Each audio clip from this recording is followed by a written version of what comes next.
अस्सलाम वालेकुम रहमतुल्लाहि व बरकातुहू। देखो बेटा, आपका चैप्टर नंबर 1 यानी इंडेक्स नंबर रनिंग है। इसमें 1.1, 1.2 और 1.3 कंप्लीट हो गया। 1.4 रनिंग है। इसमें भी हमने आपको 2 क्वेश्चन करा दिए। तीसरा क्वेश्चन यार हम समझाने जा रहे हैं और उसके बाद 3-4 क्वेश्चन और बाकी हैं और ये चैप्टर आपका कंप्लीट हो जाएगा इंशाल्लाह। ठीक है, देखिए मैं सवाल पढ़ रहा हूँ। Compute the cost of living index number by the method of total expenditure from the following data. यानी दी हुई मालूमात की बेस पर, दिए हुए अदद शुमार की बेस पर आपको इसको हल करना है, सॉल्व करना है।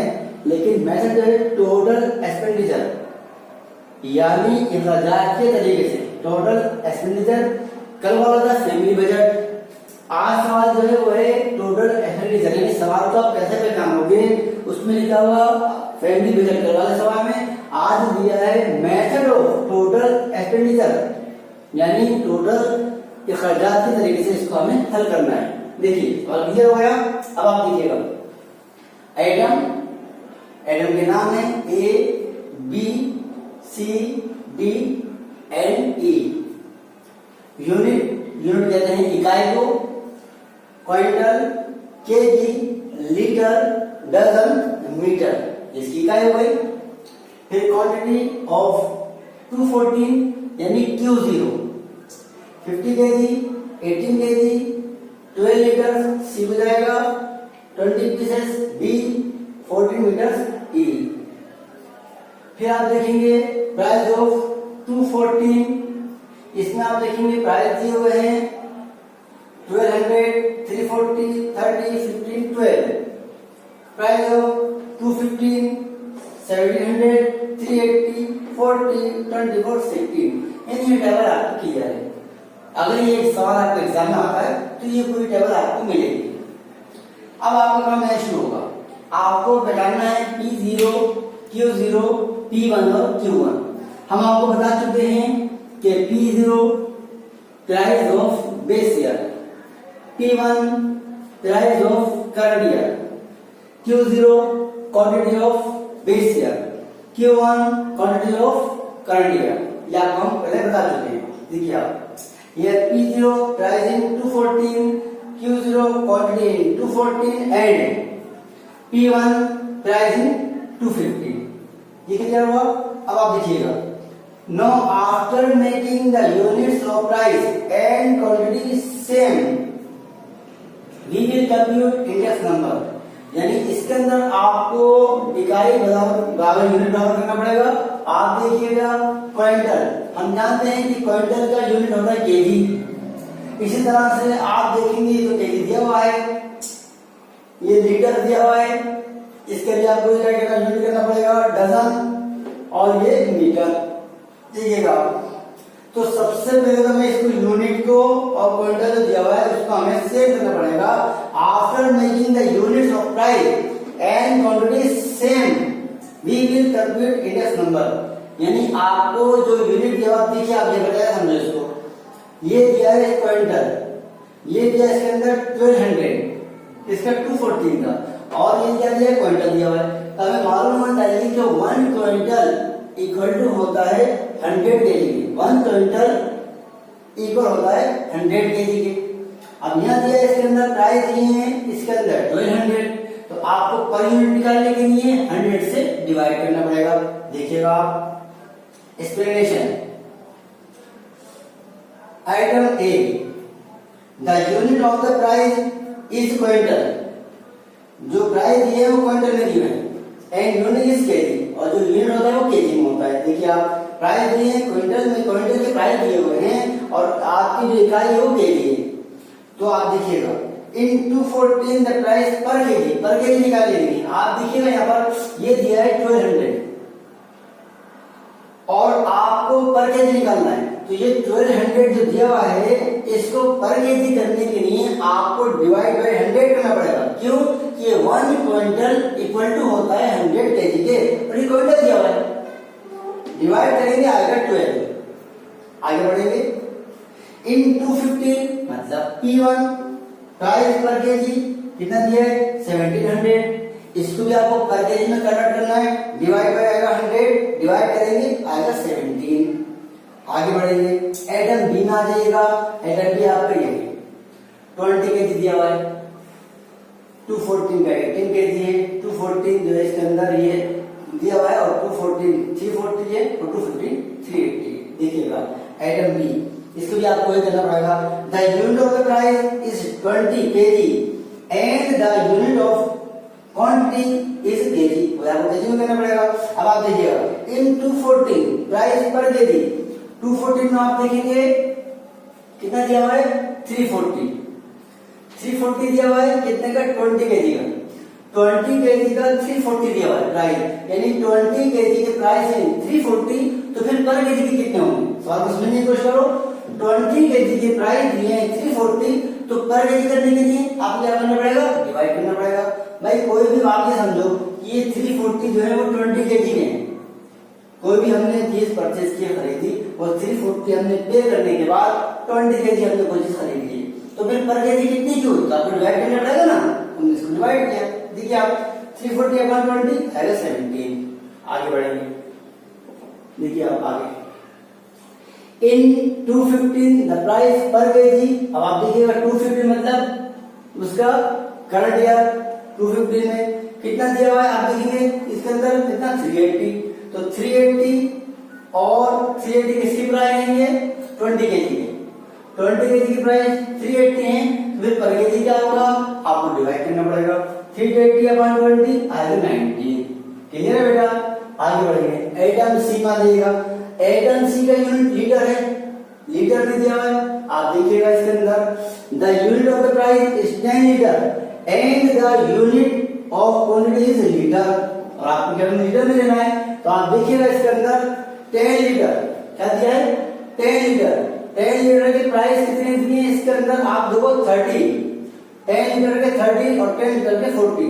10 लीटर के 30 किसके लिए हैं? आपके बेस ईयर के लिए, और 10 लीटर के 40 किसके लिए? करंट ईयर के 250 के लिए। आप देखिएगा इन 240 द प्राइस पर लीटर 30 अपॉन 10 3 आ जाएगा। इन 215 द प्राइस पर लीटर 40 अपॉन 10 4 आ जाएगा। यानी आपका 30 40 क्लियर हो गया।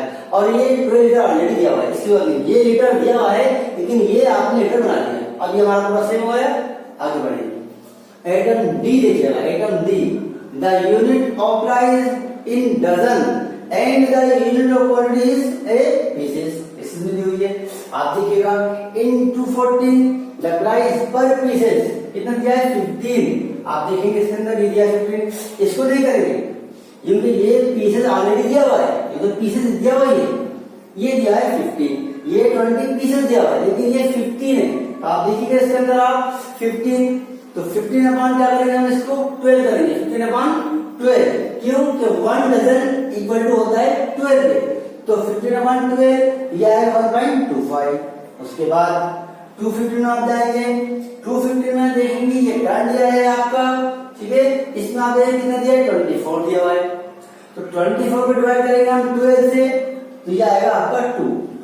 उसके बाद ई में देखेंगे मीटर, उसकी यूनिट मीटर है, लेकिन ये सब बराबर है 14 मीटर 12 16 ये बराबर है, ये मीटर बराबर है। इसके बाद ये आपका टेबल क्लियर हो गया।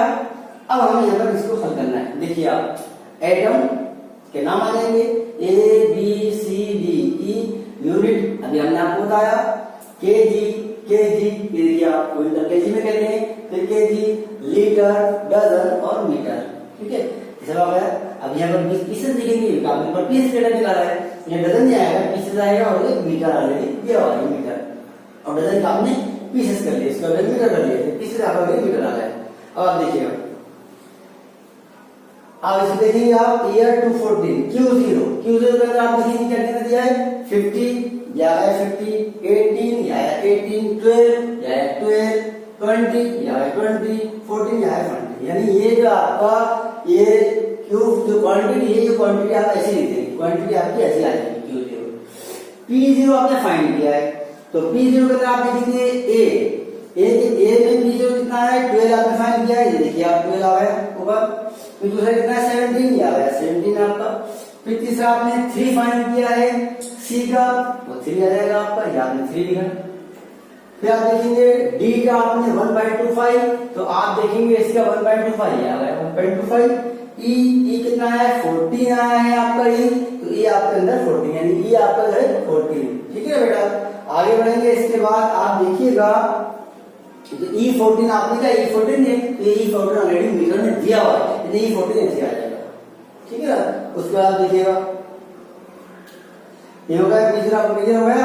आगे बढ़ेंगे P1 में आप देखेंगे 17, 19, 4 to 16 आपने सब फाइंड कर लिया। यहाँ पर मैंने आपको समझा दिया, वो सब यहाँ पर आ जाएगा। जो आपने फाइंड किया है आप यहाँ से देख लेना, जो ये आपने फाइंड किया है वो सब यहाँ पर हमें टेबल में लगा देना है। जो P0 फाइंड हुआ है P0 लिख देंगे, और जो P1 फाइंड हुआ है P1 लिख देंगे। यहाँ जब सोल्व कर लेंगे हम सब, उसको हमें यहाँ पर टेबल में लगा देना है।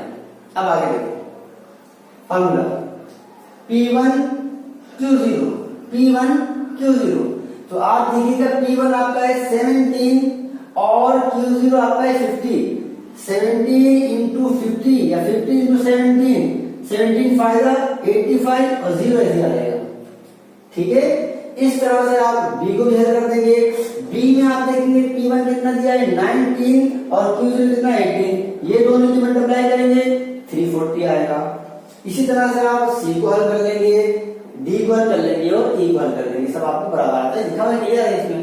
उसके बाद है P0 Q0, तो आप देखेंगे P0 कितना दिया है 12 और Q0 कितना है 50, ये दोनों की मल्टीप्लाई करेंगे ये आएगा। देखिए आप 12 5 50 0 ऐसे आ जाएगा।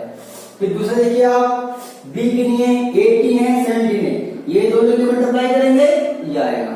ठीक है, सी के लिए आप देखेंगे Q0 है 12, P0 है 3, 12 3 36।